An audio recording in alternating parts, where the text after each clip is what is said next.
Vamos ahora a dejar la planta primera, esta planta dedicada a las artes de Asia, de Oceanía y de Australia, y vamos a ascender a la última planta donde se encuentra, digamos, artes de diversas culturas precolombinas. Por tanto, culturas de América Central y de América del Sur anteriores a la conquista española, española y portuguesa. Bien, eh, vamos a comentar algunas piezas que nos pueden ayudar a pensar un poco en alguna de las funciones de la creación artística. Estamos viendo en estos momentos dos piezas que tienen que ver, que están relacionadas con un juego que era común no solo en el mundo maya, pese a que lo haya titulado Juego de la Pelota Maya, sino en realidad un juego que ha ocurrido en, digamos, en la mayoría de las culturas mesoamericanas, por tanto, las culturas tanto mexicanas cuanto de América Central y también del mundo maya, el mundo maya extendiéndose en América del Sur. ¿En qué consiste el juego de la pelota maya? Lo que estamos viendo, por un lado, es la figura 17, es una terracota, es una estatuilla en que representa a un jugador y al otro lado, al lado, se encuentran tres de los útiles, es decir, por tanto, de los elementos de este juego. Este juego se desarrollaba eh, algo así como un baloncesto. Se creaban dos equipos.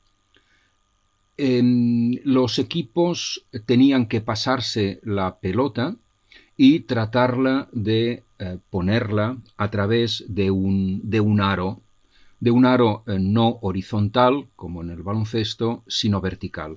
Aquí tenemos en la imagen 19 uno de estos campos de juego que se han conservado y al lado un detalle de uno de los elementos principales para la práctica de este juego, que es este aro.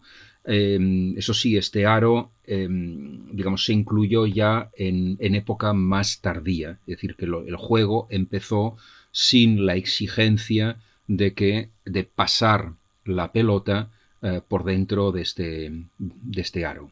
Bien, el juego, como decía, se jugaba a dos bandas, dos equipos competían, los jugadores iban debidamente protegidos, con elementos que les protegían las rodillas, los codos, la cabeza, el pecho, porque la pelota que utilizaban era una pelota muy pesada. No sé si era de piedra o de caucho, pero desde luego era un balón mucho más pesado que los que se pueden utilizar en cualquier juego moderno, en cualquier juego de la pelota, en juegos en los que la pelota interviene hoy en día. Bien, ¿por qué se realizaba este juego? La palabra juego, la palabra juego quizás no sea apropiada a menos que atendamos a su significado original, ya que el juego no es sólo una actividad lúdica, una actividad para distraerse, para entretenerse, sino que el juego es una parte de un ritual, es un elemento fundamental de un ritual. El juego es un sacrificio. Recordemos que, no sé si en la práctica anterior o me parece que en la clase de teoría, no sé si presencial o virtual, había comentado que, por ejemplo, las representaciones teatrales en la Grecia antigua no eran, digamos, espectáculos profanos, como hoy en día puede ser un espectáculo teatral, una representación teatral, sino que formaban parte de rituales en honor del dios Dionisos. Lo que se escenificaba era, digamos, el trágico destino de los héroes, por tanto, de los seres de un tiempo anterior al tiempo, que por otra parte aparecían como figuras modélicas y cuyo comportamiento, cuyas acciones y decisiones podían ilustrar sobre lo que los seres humanos podían y no podían hacer, y lo que se escenificaba en estas representaciones teatrales era siempre el deseo y la lucha de héroes por oponerse a su destino, casi siempre trágico. Y toda la historia que se narraba era precisamente cómo estos héroes intentaban despistar al destino, si bien, teniendo en cuenta que las diosas del destino manejaban incluso a los dioses superiores, era obvio que los héroes, y ya no hablemos los humanos, sucumbieran a las decisiones impenetrables pero ineludibles de las diosas del destino. Por tanto, digamos, lo que muestra la tragedia griega era, es decir, iba en contra de la posterior y cristiana noción de libre albedrío. El ser humano no era libre, sino que debía seguir, digamos, unas líneas que por otro lado le eran desconocidas. De ahí que en ocasiones se produjeran conflictos porque inevitablemente el personaje entraba en conflicto con lo que las diosas habían decidido. Y cuando se daba cuenta y por otra parte ya voluntariamente se oponía a estas decisiones, el conflicto y la tragedia estaban sellados. Bien, por tanto, lo que para nosotros es hoy en día un espectáculo, forma parte del mundo del entretenimiento, más o menos que da más o menos que pensar, que entretiene o educa, pero de todos modos sigue siendo un acontecimiento que forma, ilustra, pero también entretiene. Los juegos en el mundo antiguo no tenían esta componente, digamos, distrayente, sino esta componente lúdica, digamos, sino que formaban parte de rituales. He dicho anteriormente que la palabra juego no era adecuada, salvo si nos atendiéramos a, digamos, en realidad a todo el trasfondo que implica este término, porque, y esto ya lo veremos quizás en la clase de teoría, el juego siempre ha estado ligado a lo sagrado. No es una actividad, digamos, para distraerse, una actividad, sino que es una actividad que ciertamente nos aparta de las labores y preocupaciones diarias, sin duda, pero para ponernos en contacto con un mundo muy distinto, que es el mundo de lo sagrado. Y, por tanto, el juego de la pelota maya responde a esta definición originaria de lo que es un juego. Lo que estaba en juego era la vida del cosmos. Esta estaba regulada, o está regulada, por el movimiento de los astros. Está regulada principalmente por el movimiento regular de los astros, desde el Sol y la Luna, las estrellas, los planetas. Preciso que no se distinguían planetas y estrellas en culturas antiguas, eran cuerpos siderales. Todas ellas figuras asociadas o no a seres sobrenaturales, ya sea porque son manifestaciones de seres sobrenaturales, ya porque sean en sí mismas figuras sobrenaturales, y digamos, este conjunto de entes que aparecen en el cielo de día y sobre todo de noche son las que determinan digamos, las estaciones y por tanto marcan el devenir de la vida humana. La vida humana, por tanto, dependía de la posición de los astros, la posición de los cuerpos siderales y de las figuras que iban trazando cuando se unían con líneas imaginarias algunos de estos cuerpos, los signos del zodíaco, etc. Bien. Por tanto, uno de los mayores temores en cualquier cultura antigua o tradicional es que súbitamente alguno de estos cuerpos no aparezca al día siguiente o la noche siguiente. o que, digamos, la posición de los astros cambie completamente, porque en este caso, evidentemente, la vida de los seres humanos cambiaría. Cualquier alteración en la planimetría celestial era un aviso.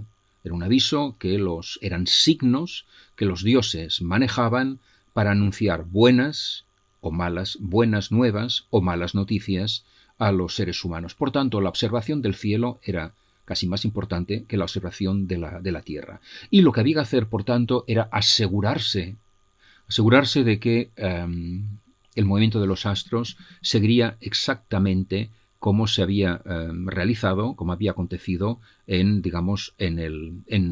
hasta el día anterior en que se celebraba este juego. El juego, por tanto, tenía, por un lado, era un juego mimético que reproducía a escala el movimiento de los astros, pero también era un juego a una función mágica o religiosa, porque de algún modo se esperaba que los astros imitaran el movimiento de la pelota cuando pasaba de mano en mano.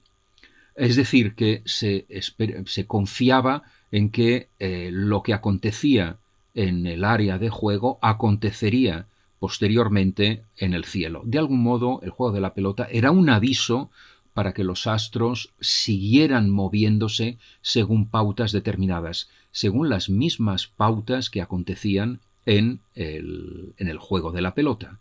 Por tanto, entre otras cosas, la pelota no podía caer. Tenía que pasar de mano en mano y de tanto en tanto tenía que pasar por este aro. Los movimientos de los jugadores y los movimientos de la pelota iban trazando una serie de líneas. Los jugadores ocupaban determinadas posiciones que eran las propias de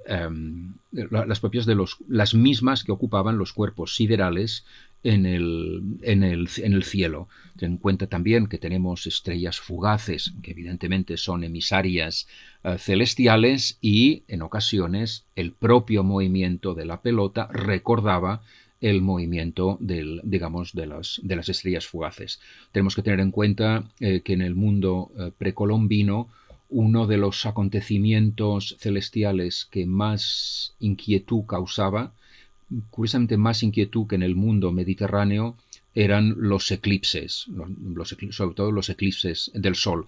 Y esto es lógico porque en la mayoría de las culturas precolombinas el culto al Sol era el culto más importante. Es decir, el astro era realmente el dios principal.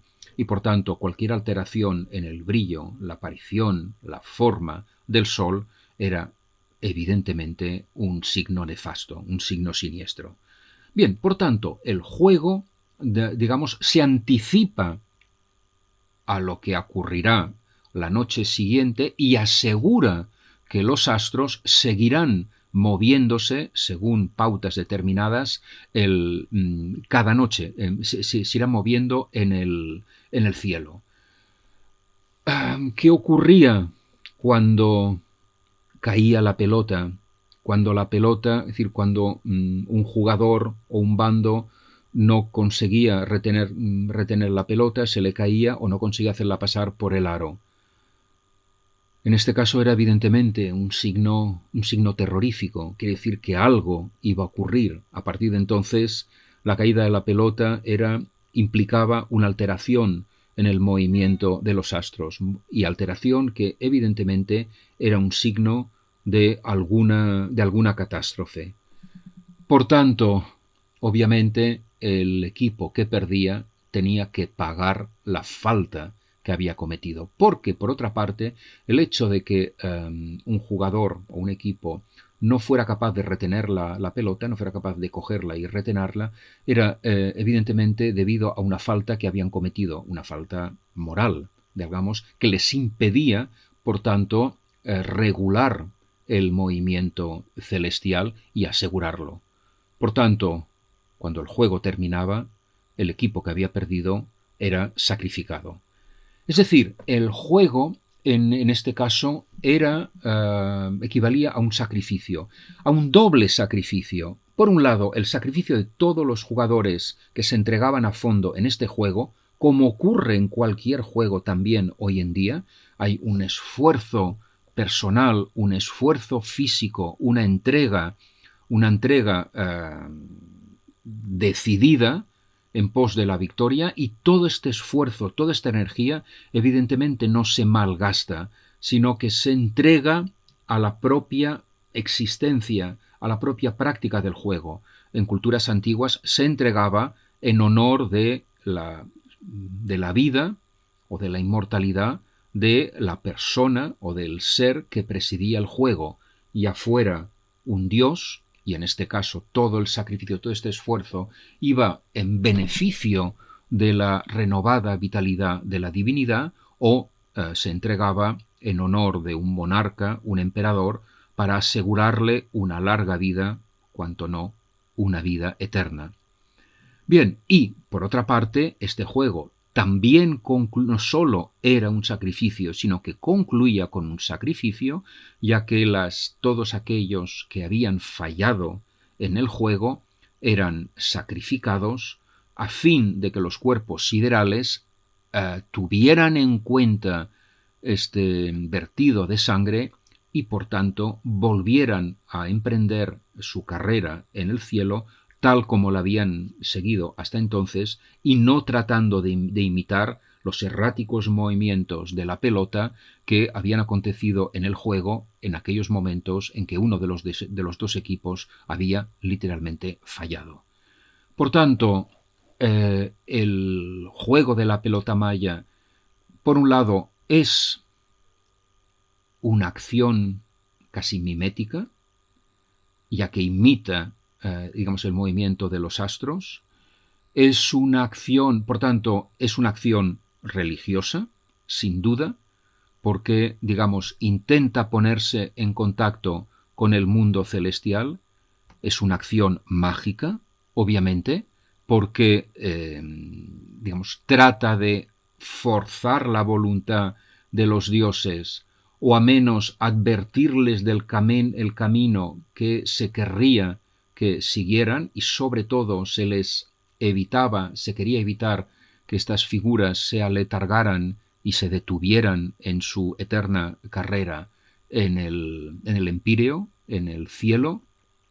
Y por otra parte era una entrega de vida, y por tanto formaba parte de las estrechas relaciones que los seres humanos intentaban establecer con los seres sobrenaturales. Es decir, el juego es una acción, es una representación que media entre lo visible y lo invisible. Y desde luego lo que se escenifica, lo que se pone en juego, es algo absolutamente fundamental para la vida tanto del ser humano cuanto del cosmos, puesto que ambas vidas dependen de la buena voluntad de los poderes sobrenaturales.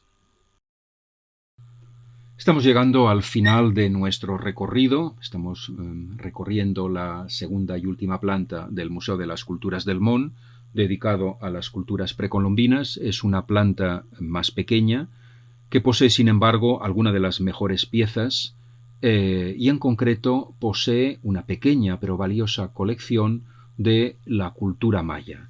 Y entre estas lo que destaca es la cerámica polícroma, que no solo es seguramente la mejor cerámica del mundo precolombino, sino que además seguramente alguna de las mejores piezas cerámicas de toda la historia. A mí personalmente también es una de las cerámicas que más me atrae. Bien, algunos datos sobre el mundo maya. La cultura o el imperio maya es uno de los más longevos, si no el más longevo, del mundo precolombino. Ahora ya se sabe que el mundo maya ya existía, es decir, la estructura política maya ya existía en el siglo IV antes de Cristo, y el imperio maya se desagrega hacia el siglo XII. Cuando llegan en realidad los conquistadores españoles, se encuentran con un imperio deshecho, destruido, del que solo existen todavía pequeñas ciudades-estado enfrentadas, pero el imperio centralizado había desaparecido desde hacía como mínimo 4 siglos. El porqué de la desaparición es uno de los misterios, nuestros grandes misterios que existen. Las últimas explicaciones tienden a pensar que el imperio maya, en absoluto fue, digamos, destruido por los conquistadores, hacía tiempo que ya no existía, sino que fue corroído por dentro, seguramente por revueltas que implicaron, digamos, la desarticulación de la red de comunicación que mantenía unido todo este imperio, dejando algunas ciudades con todavía una cierta vitalidad, y estas revueltas interiores seguramente fueron causadas por hambrunas provocadas por una persistente y larguísima sequía, que efectivamente afectó toda América del Sur más o menos hacia el siglo XII. Teniendo en cuenta además que el alimento principal era el maíz, que por otra parte era un alimento sagrado, ya que los mayas creían que habían sido originadas a partir de una pasta de maíz, o maíz triturado mezclado con agua, y que por tanto, aun cuando el cultivo de maíz exige muchísima agua, y evidentemente era un cultivo insostenible en tiempo de sequías, los mayas no quisieron o no pudieron cambiar de alimentación porque hubieran contravenido la orden de los dioses y su propia naturaleza. Y por tanto el imperio se desagregó en unas luchas fratricidas entre las ciudades. El mundo maya, al mismo tiempo, es la única cultura precolombina dotada de escritura. Es cierto que los aztecas utilizaban unas redes, o mejor dicho, utilizaban unas cuerdas que en las que iban produciendo nudos a distintas alturas, y que cuando estas cuerdas se tendían juntas, todos los nudos formaban prácticamente como notas de una partitura, y juntos podían constituir frases cortas, anotaciones, advertencias, etc. Por tanto, sí que había un cierto registro perdurable a través de unos signos abstractos, pero evidentemente este sistema no permitía producir, digamos, relatos o transcribir relatos complejos, relatos mitológicos, himnos, epopeyas, textos históricos, etc.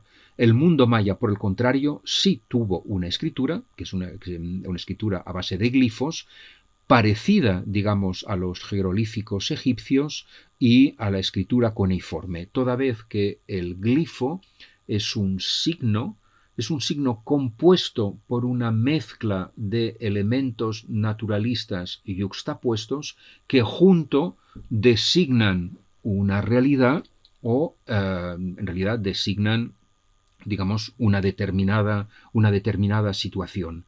La escritura maya empezó a ser descifrada hacia los años 80, y hoy en día está descifrada en un 70 o un 80%, y el desciframiento, la interpretación y la lectura va en aumento debido a nuevos descubrimientos de textos inscritos o grabados, sobre todo sobre piedra, así como pintados en cerámica.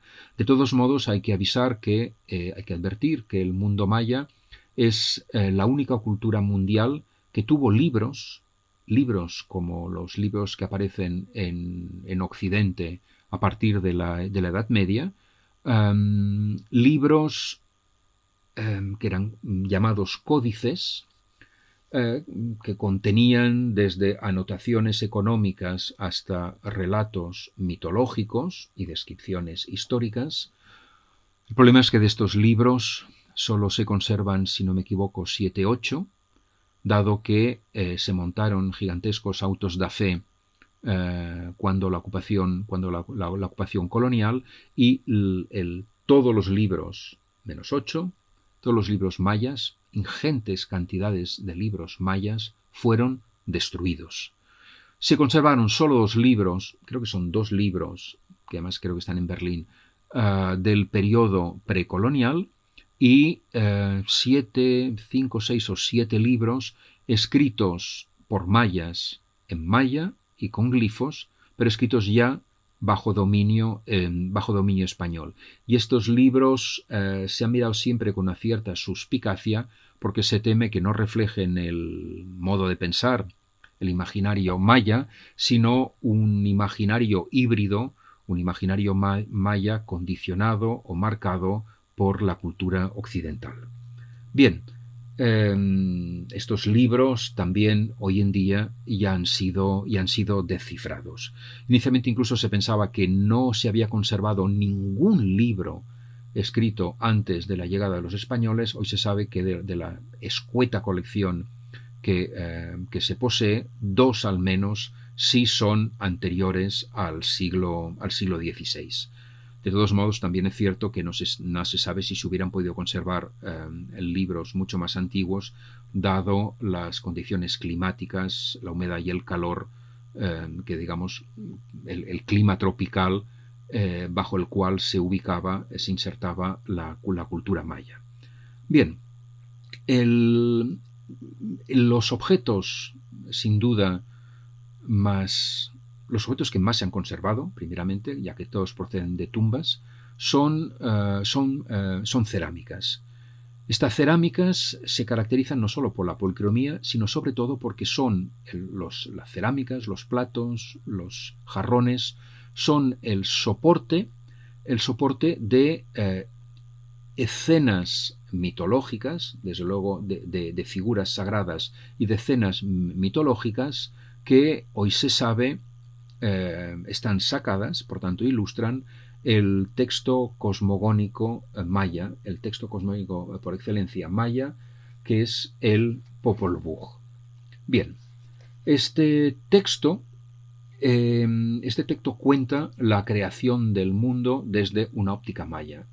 Este texto se conoce a través de libros del siglo XVI y, por tanto, durante mucho tiempo, hasta el 2004 o 2005, si no me equivoco, se pensaba que en realidad estos textos no reflejaban, digamos, la verdadera concepción de la creación maya, sino que eran textos escritos bajo el influjo de la Biblia, porque, como veremos, existe un sorprendente parecido entre lo que cuenta el Popol Vuh y lo que cuentan libros sagrados cristianos.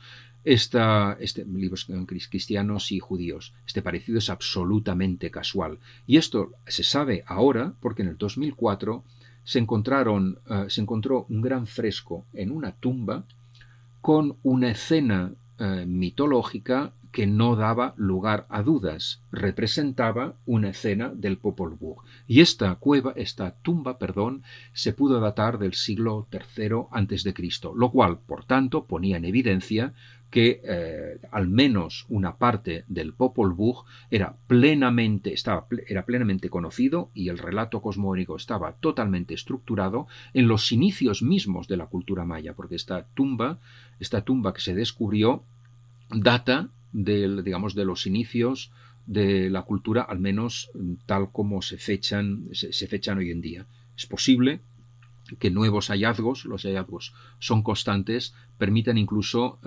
retrasar el inicio de dicha cultura.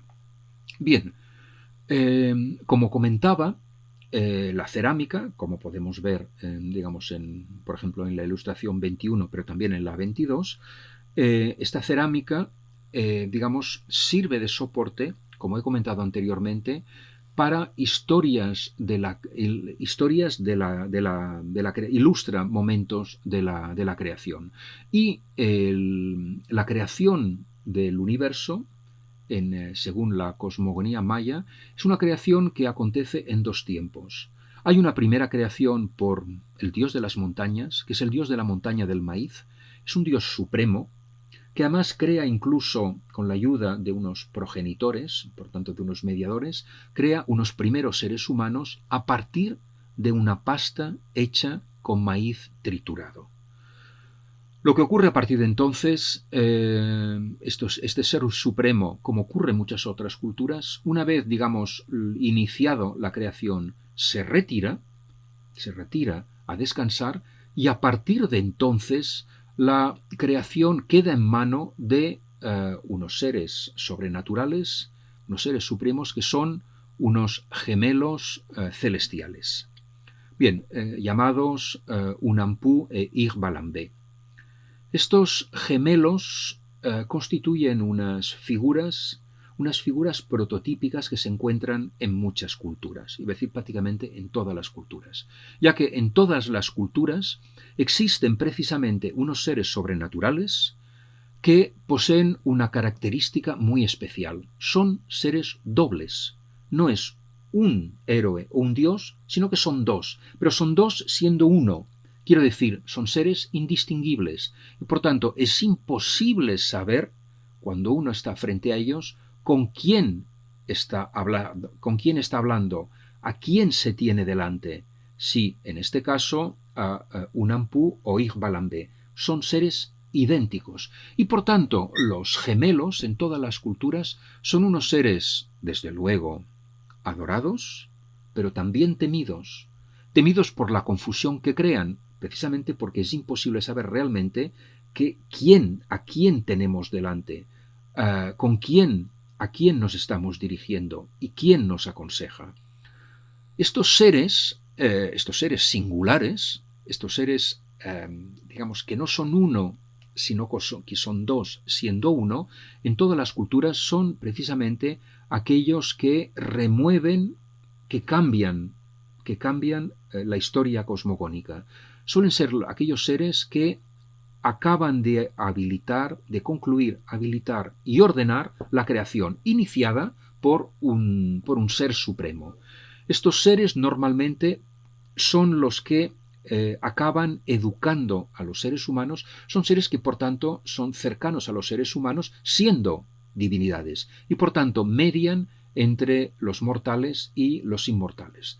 Estos seres manejan el orden, imponen el orden, con lo cual a partir de entonces el espacio, el mundo está habilitado, el mundo está ordenado y por tanto los hombres, los mortales, ya no se perderán en el mundo, sino que tendrán unas coordenadas que les permitirán situarse y saber dónde se encuentran, dónde se hallan, en todos los sentidos de la palabra, en cuál es el lugar que ocupan y cuál es el sentido de su vida.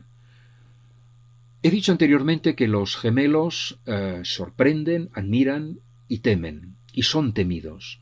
Y son temidos porque los seres gemelos pueden ser creadores, pero también destructores. Es curioso pensar que los dioses que son responsables del orden del mundo sean seres que presten a confusión y que por tanto sean como seres que viven en un mundo desordenado. Pero esto es lógico, en tanto que seres que instauran el orden son seres que están fuera del orden. Nosotros vivimos en un mundo ordenado. Existen unas pautas físicas y mentales que nos sitúan en el mundo y nos permiten relacionarnos con él, concebirlo o pensarlo. Pero estos esquemas son unos esquemas que nos vienen dados. Del mismo modo, nuestra posición y nuestra orientación en el espacio viene condicionada por unos ejes que ya existen. Y, por tanto, los seres gemelos son los que tienden el orden. El orden en realidad es una retícula que manejan como una red, que lanzan sobre la tierra, que aprisiona a todos los seres vivos, pero los ubica, les asigna una parcela, les asigna un lugar en la vida y en el espacio. Y obviamente estos seres primordiales, estos gemelos que tienden y destienden el orden, que recrean, arreglan, desdibujan y vuelven a crear el orden, necesariamente están fuera de esta retícula. Por tanto, la vida de los seres humanos depende de unos seres muy extraños que evidentemente son unos seres que están por encima de los seres humanos en tanto que presentan esta característica tan singular que son uno y dos, uno y múltiple, aunan en su figura lo uno y lo múltiple. Veremos todo el imaginario, todas las imágenes que suscitan los gemelos en la clase teórica. Pero sí lo que tenemos que tener claro es que son unos seres especiales, reverenciados, pero al mismo tiempo temidos. Eso sí, son los fundadores del orden del mundo y por tanto son los que habilitan, ordenan y crean espacios donde la vida puede prender y se puede asentar. Los gemelos, por tanto, son unos seres fundamentales. Y la cerámica maya ilustra no solo escenas de Popol Vuh, sino también la actuación, la presencia de dichos gemelos. Voy a leer algunos fragmentos del inicio del Popol Vuh que, como he comentado, cuenta, digamos, la creación del universo.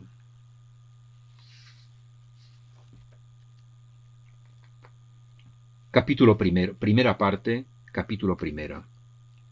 Esta es la relación de cómo todo estaba en suspenso, todo en calma, en silencio, todo inmóvil, callado y vacía la extensión del cielo. Esta es la primera relación, el primer discurso. No había todavía un hombre, ni un animal, pájaros, peces, cangrejos, árboles, piedras, cuevas, barrancas, hierbas ni bosques. Solo el cielo existía. No se manifestaba la faz de la tierra. Solo estaban el mar en calma y el cielo en toda su extensión. No había nada junto que hiciera ruido, ni cosa alguna que se moviera ni se agitara, ni hiciera ruido en el cielo. No había nada que estuviera en pie, solo el agua en reposo, el mar apacible, solo y tranquilo. No había nada dotado de existencia. Solamente había inmovilidad y silencio en la oscuridad, en la noche. Solo el Creador, el Formador, Tepeu, Cucumaz, los progenitores, estaban en el agua rodeados de claridad. Estaban ocultos bajo plumas verdes y azules, por eso se les llama Cucumaz. De grandes sabios, de grandes pensadores es su naturaleza. De esta manera existía el cielo y también el corazón del cielo, que este es el nombre de Dios. Así contaban. Llegó aquí entonces la palabra. Vinieron juntos Tepeu y Cucumaz en la oscuridad, en la noche, y hablaron entre sí Tepeu y Cucumaz. Hablaron pues, consultando entre sí y meditando. Se pusieron de acuerdo, juntaron sus palabras y su pensamiento. Entonces se manifestó con claridad, mientras meditaban, que cuando amaneciera debía aparecer el hombre. Entonces dispusieron la creación y el crecimiento de los árboles y los bejucos, y el nacimiento de la vida y la creación del hombre. Se dispuso así en las tinieblas y en la noche por el corazón del cielo, que se llama huracán. El primero se llama Caculja, huracán. El segundo es Chipi Caculja. El tercero es Raja Caculja. Y estos tres son el corazón del cielo. Entonces vinieron juntos Tepeu y Cucumaz. Entonces conferenciaron sobre la vida y la claridad, cómo se hará para que aclare y amanezca, quién será el que produzca el alimento y el sustento. Hágase así, que se llene el vacío, que esta agua se retire y desocupe el espacio, que surja la tierra y que se afirme. Así dijeron. Que aclare, que amanezca en el cielo y en la tierra. No habrá gloria ni grandeza en nuestra creación y formación hasta que exista la criatura humana, el hombre formado. Así dijeron. Luego la tierra fue creada por ellos. Así fue en verdad como se hizo la creación de la tierra. Tierra, dijeron, y al instante fue hecha. Como la neblina, como la nube y como una polvareda fue la creación, cuando surgieron del agua las montañas, y al instante crecieron las montañas. Solamente por un prodigio, solo por arte mágico se realizó la formación de las montañas y los valles, y al instante brotaron juntos los cipresales y pinares en la superficie. Y así se llenó de alegría Cucumaz, diciendo: Buena ha sido tu venida, corazón del cielo, tú, huracán, y tú, Chipicaculja, Raxa Caculja. Nuestra obra, nuestra creación será terminada, contestaron. Primero se formaron la tierra, las montañas y los valles. Se dividieron las corrientes de agua, los arroyos se fueron corriendo libremente entre los cerros y las aguas quedaron separadas cuando aparecieron las altas montañas. Así fue la creación de la tierra, cuando fue formada por el corazón del cielo, el corazón de la tierra, que así son llamados los que primero la fecundaron, cuando el cielo estaba en suspenso y la tierra se hallaba sumergida dentro del agua. De esta manera se perfeccionó la obra, cuando la ejecutaron después de pensar y meditar sobre su feliz terminación. Luego hicieron a los animales pequeños del monte, los guardianes de todos los bosques, los genios de la montaña, los venados, los pájaros, leones, tigres, serpientes, culebras, cantiles, guardianes de los bejucos. Y así dijeron los progenitores: ¿Solo silencio e inmovilidad habrá bajo los árboles y los bejucos? Conviene que en lo sucesivo haya quien los guarde. Así dijeron cuando meditaron y hablaron enseguida. Al punto fueron creados los venados y las aves. Enseguida la repartieron sus moradas a los venados y a las aves. Tú, venado, dormirás en la vega de los ríos y en los barrancos. Aquí estarás entre la maleza, entre las hierbas.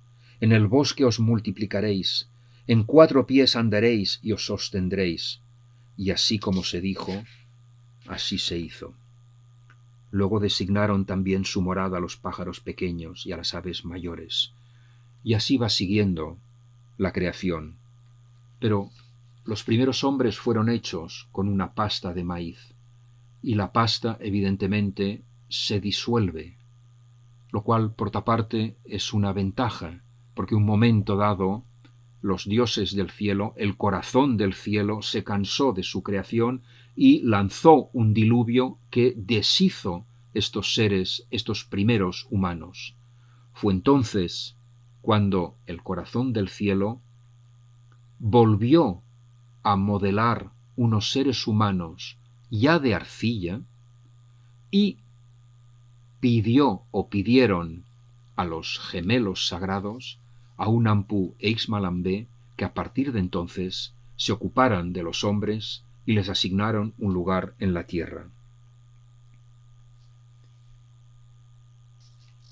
Por ejemplo, habiendo meditado Unampu e Ixmalambé, se fueron a hablar con un viejo que tenía los cabellos completamente blancos y con una vieja, de verdad muy vieja y humilde, ambos doblados ya como gente muy anciana. Llamábase el viejo Sinkininyak y la vieja Sakinimhatich. Los muchachos sagrados les dijeron a la vieja y al viejo: acompañadnos para ir a traer nuestro brazo a casa de Buju Kajij. Nosotros iremos detrás. Estos que nos acompañan son nuestros nietos. Su madre y su padre ya son muertos. Por esta razón ellos van a todas partes tras nosotros, a donde nos dan limosna, pues lo único que nosotros sabemos hacer es sacar el gusano de las muelas. Así les diréis. De esta manera, Bujuj Kajij nos verá como a muchachos y nosotros también estaremos allí para aconsejaros, dijeron los dos jóvenes. Está bien, contestaron los viejos. Es decir, los jóvenes aquí adiestran a unos viejos ancestrales y les explican qué tienen que contar para que cese la enfermedad. Esto es una de las acciones, una de las características de los gemelos, seres temibles, ciertamente, pero cercanos, próximos a los seres humanos, cuya vida depende precisamente de la intervención, de la mediación de estos seres sobrenaturales que son uno y son dos. Y estas historias, este imaginario, se descubre en los pocos relatos que se han conservado, se conocen sobre todo a través del Popol Vuh, así como de las escenas que aparecen en la cerámica maya, cerámica que son prácticamente como espejos en los que se mira el cielo y en los que se refleja las historias de la creación del mundo en mano del corazón del cielo y con la ayuda de los gemelos sobrenaturales Unampu e Igbalambé.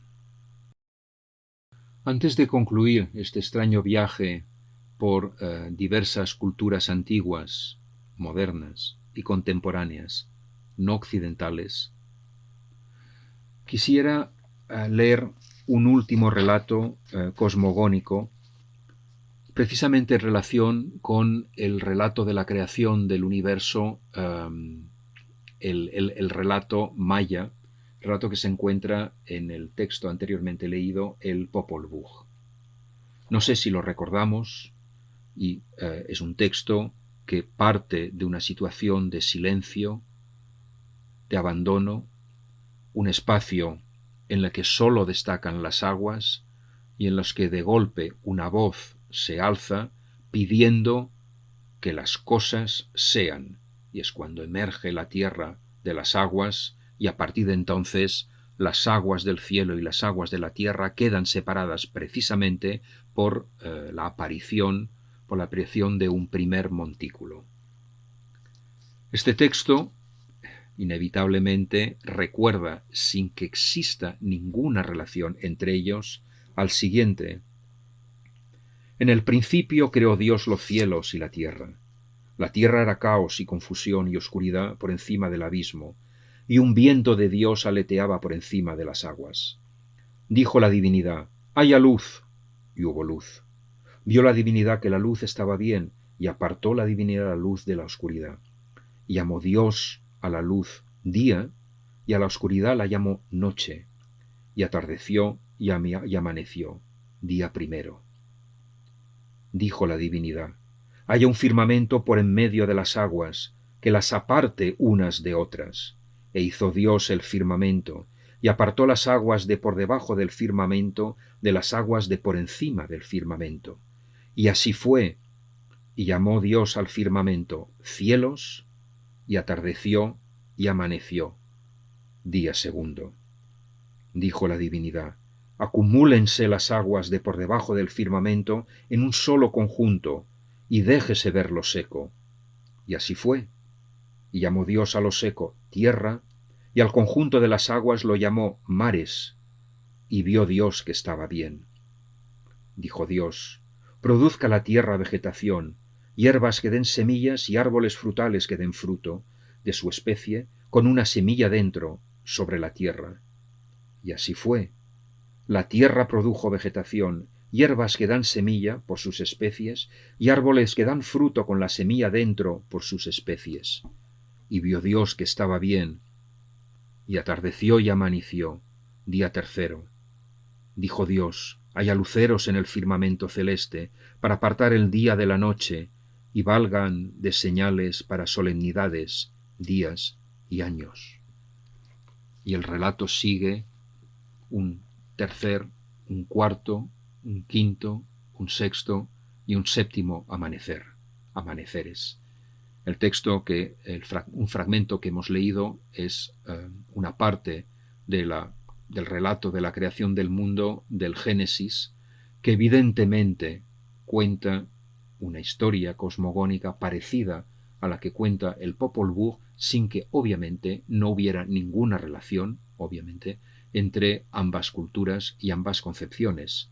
Es por eso precisamente que cuando se empezó a traducir el Popol Vuh, se pensaba que este relato, tan parecido al relato bíblico, era un relato en realidad inspirado por los misioneros y no un relato que reflejara pertinentemente el imaginario maya. Hoy se sabe, por el contrario, que este imaginario ya existía, iba a decir prácticamente antes de la escritura del Génesis, que ya existía en el siglo V o IV antes de Cristo, y que por tanto este imaginario aparece retratado tanto en este texto cosmogónico, que es uno de los más hermosos del mundo, uno de los textos antiguos más hermosos de toda la historia de la humanidad, y también aparece reflejado en estas superficies pulidas de las cerámicas, que por tanto nos van contando capítulos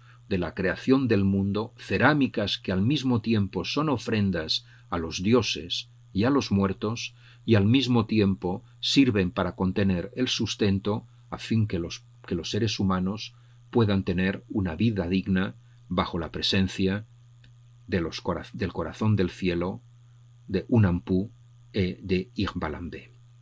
Bien, estamos llegando, como he comentado, estamos llegando al final de nuestro recorrido, y ahora lo que querría mostrar es simplemente algunas imágenes sin ningún comentario de cerámicas de la cultura moche, que es una cultura de más o menos finales del primer milenio después de Cristo, una cultura entre el 800 y el 1000 después de Cristo, una cultura originada en Perú, más o menos a la altura de lo que actualmente es la ciudad de Lima. La cultura moche se conoce sobre todo por un sinfín de cerámicas perfectamente identificables. Tenemos dos ejemplos en pantalla. Todas ellas son evidentemente cerámicas funerarias encontradas en tumbas en cantidades ingentes. Unas son retratos, es decir, el cuerpo de la cerámica es la cabeza de un monarca o quizás de alguna figura sobrenatural, y son verdaderos retratos en las que podemos ver incluso existen pequeñas arrugas que evidentemente no corresponden a un rostro idealizado, sino que reflejan un rostro en particular. Y junto con estas cerámicas retrato que fijan para siempre el cambiante rostro de un ser humano, tenemos también unas cerámicas que reproducen todo lo que es importante en la vida de los seres humanos, por ejemplo, sus casas, sus moradas, sus templos, el entorno, montañas, así como escenas mitológicas. Es decir, todo el universo en el que se sitúa el ser humano se reproduce en estas curiosísimas cerámicas que se deposita en la tumba a fin de que la tumba recree un universo lo más semejante posible, lo más parecido posible al universo en el que vivían los moche, a fin, se puede suponer, que la vida en el más allá no sea una vida en tinieblas, sino una vida bajo la luz filtrada, la luz difuminada que baña las costas peruanas. Simplemente os quería mostrar estas piezas, simplemente por gusto, porque son seguramente algunas de las creaciones humanas más hermosas, unas creaciones absolutamente distinguibles y para mí fascinantes. Espero, por tanto, que podáis disfrutar de estas imágenes, buscar información sobre los moche y sobre la cerámica moche, y a partir de ahora ya tomamos la escalera de descenso ya que hemos concluido este recorrido por las diversas culturas, por algunas de las diversas culturas que constituye el erróneamente llamado Museo de las Culturas del Mundo. Muchas gracias y si os parece bien, quizás en una próxima práctica podremos seguir visitando virtualmente museos, lo cual es seguramente un error o es una contradicción, pero que en estos momentos quizás sea alguna de las pocas cosas que podamos todavía realizar. Salir a través de la imagen, a través del imaginario, salir del estrecho espacio en el que estamos confinados. Bien, hasta pronto. Preciso que, como esta grabación dura seguramente más de 3 horas, podría equivaler a 2 visitas del Museo de las Culturas del Mundo, la visita de ayer viernes y la visita del próximo viernes. No quisiera que las prácticas se convirtieran en algo farragoso. Supongo que tenéis muchas clases virtuales, vídeos, textos, etcétera, difíciles en ocasiones de manejar, y por tanto seguiríamos con las prácticas, espero, si todos estamos bien, que lo espero, seguiremos después de Pascua. Por tanto, ahora podéis volver a repetir este viaje por este museo a través de los vídeos presentados la semana pasada y estos vídeos presentados correspondientes a la visita de ayer viernes. Mucha suerte y que podáis seguir bien.